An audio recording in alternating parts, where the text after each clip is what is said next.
All right, so I went through the chords on this one and just tried to figure out a way that it kind of works on guitar. It's not like a direct translation, but this should get you pretty close. So we need to play a bar chord. Sorry about that. I mean, you could try to play this with a capo, and maybe I can show you what you could do for that, but I just don't think it's going to sound quite right. So not very hard bar chords though. There's just one bar chord, this D minor 7, and the other ones are just kind of like jazz chords. So we got a B flat major 7. So index finger 6th fret of the low E, ring finger 7th fret of D, pinky 7th fret of G, and then middle finger is also on the 6th fret but on the B string. So you kind of mute out the A with the bottom of your index finger. So it should be.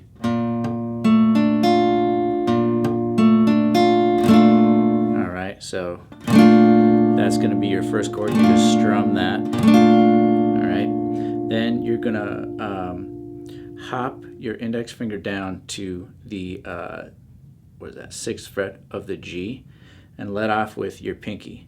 So this gives you an A augmented, I believe. So we've got, and if you get that high E open in there a little bit, I think that kind of adds to the dissonance.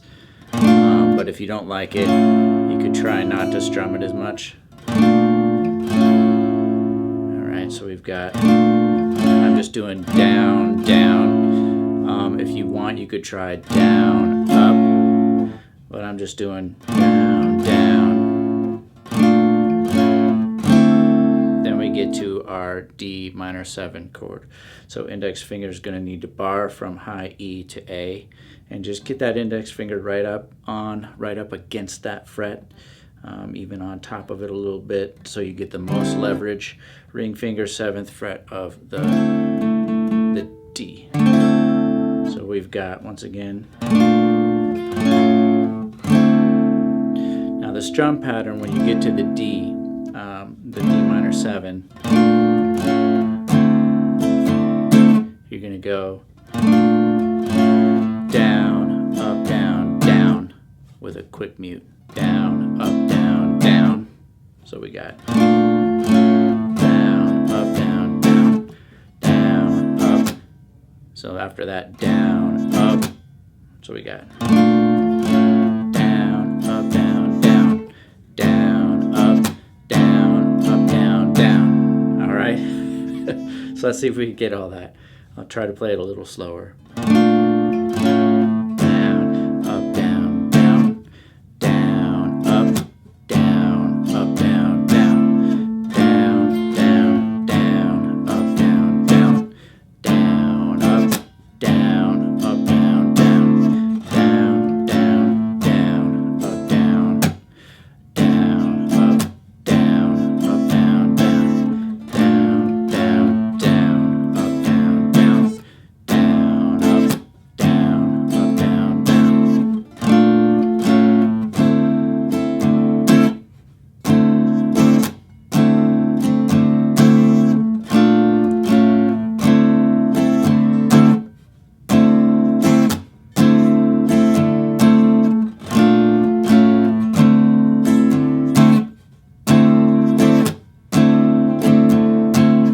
Alright, so if you wanted to throw a capo on, you could put your capo on 5th fret, and you could maybe abbreviate the voicings. Let me grab a capo here real quick.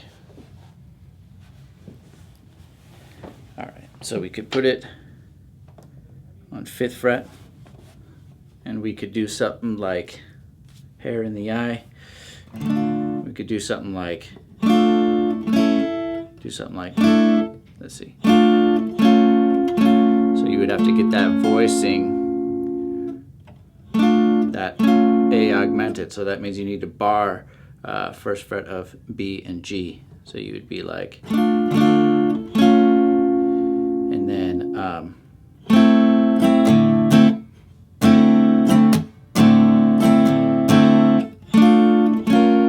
oops.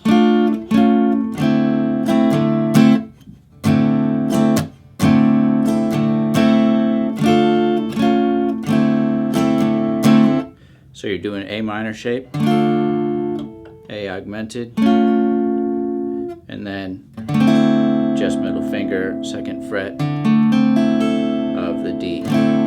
So you're kind of following those same shapes. I just don't think it sounds quite as good.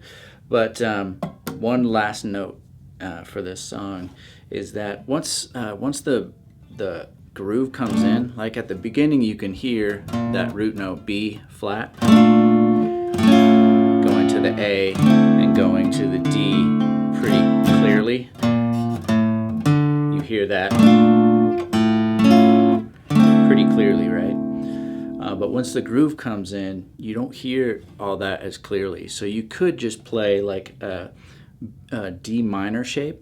So index finger first, 5th fret of A, middle finger 6th fret of B, ring finger 7th fret of D, pinky 7th fret of G. All right, so you could be like, so you just focus on the 4th string, the D string down, then go, index finger jumps up to 6th fret of the G, pinky comes off. So you've got, again, that high E could be open. So you got, then you go to your D7, D minor 7, sorry.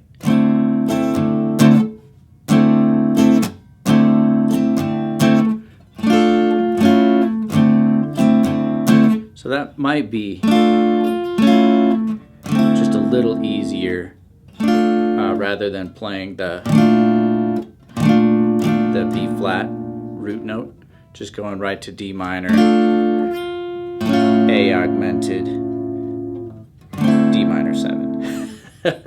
All right, so that's a lot going on, but that should be it. I think my favorite way is just to go for it. Play the B flat major 7, the A augmented, then your D minor 7. All right.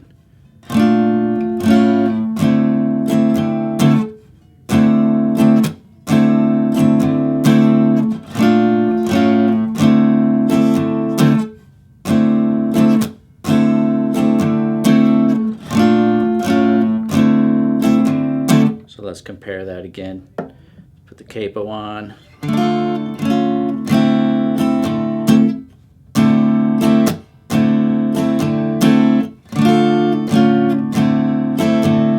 It's one way, and then you could also just do a simple D minor shape. A augmented, then. Alright, so I hope that helps you get a good start on this song. Go ahead, hit the like and subscribe, and I'll see you on the next video.